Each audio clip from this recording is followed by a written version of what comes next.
I think most people could probably agree that Texas is an iconic state. I happen to live there. I know anything in the shape of Texas, especially if you had some empty bullet shell casings, it's probably going to sell. Your chances are good. While scrolling through Facebook, I saw an ad. Yes, those ads must work.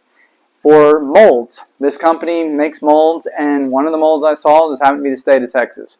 I was intrigued. So I continued to look. I went ahead and purchased one of these molds. It's about 15 by 16 silicone, about a half-inch thick. Very high quality. I'll link where I got them from in the description if you want to check out their website and see what they got.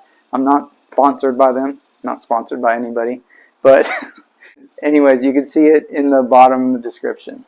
I decided to get creative with some epoxy. I don't do a lot of epoxy.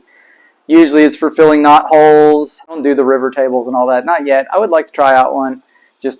I like to get creative, and I thought this would be a good opportunity to get creative. And you can use this mold over and over and over, and that's what I plan on doing. The epoxy that I use for my pours so far has all been a super clear tabletop epoxy. So far it's worked really well for me. However, I've always done shallow pours, and I've never looked into how deep it can actually be poured. And I'm going to tell you right now, this pour took 2 pours. I did a clear bottom pour with the bullet shells in the shape of a star, let that cure. Then after that, I mixed the epoxy colors together in 3 different containers. I blocked off the state of Texas to where it's going to look kind of like the flag. So I had red, white, and blue. And that was going to go over the clear with the bullet shells. So I wanted the bullet shells to kind of look like they were coming out of the color, if that makes any sense. And all this worked out really well.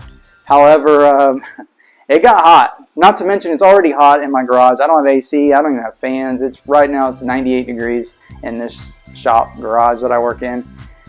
So that didn't help any either. But when I got done pouring, it got hot and it cured fast. Luckily, there was no bubbles. Overall, it cured really well, just quickly. I still let it set for a couple days. Turned out pretty cool.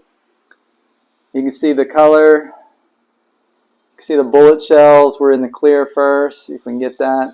And then in the color. I don't know how well that's going to show up for y'all. I thought it turned out really cool. And I'm going to try to sell it at the next market, which is tomorrow for me, and see how it goes. Hey, either way, I'll put it up here in the garage if nobody wants it, right? When measuring my epoxy, I use a regular kitchen scale. I think measuring is the best way. The little increments on measuring cups, I don't know how accurate those are. I always do it by weight, so ounces, so forth, on an actual scale. That's going to be the most accurate way. And the epoxy generally tells you to mix for like 3 to 5 minutes. I double that. So if it says 3 minutes, I'm going to do 6. If it says 5, I'm going to do at least 7 or 8. Make sure it's mixed really, really, really well.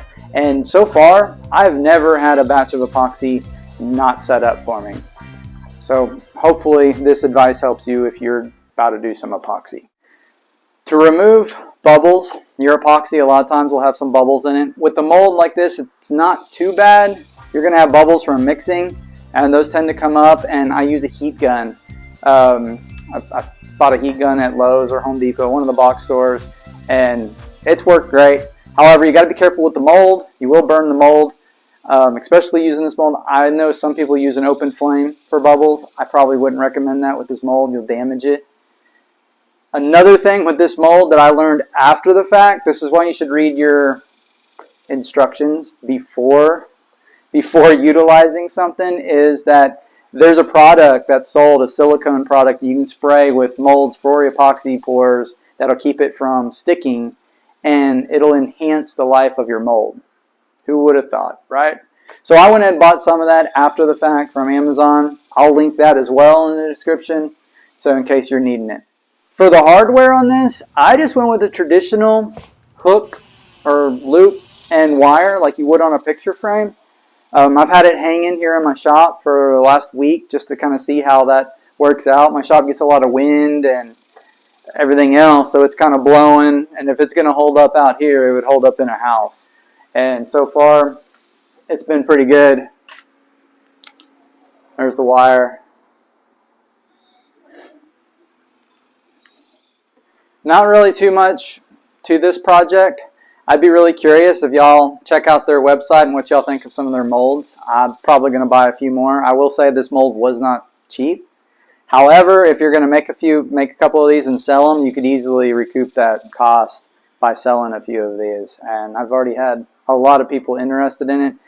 There's all kinds of things you could do with these. You could put some really cool looking burl wood or some type of nice exotic wood in there with it and just get creative. That's what it's all about. I like getting creative. So I hope you enjoyed the video. We'll see you around. Andy out.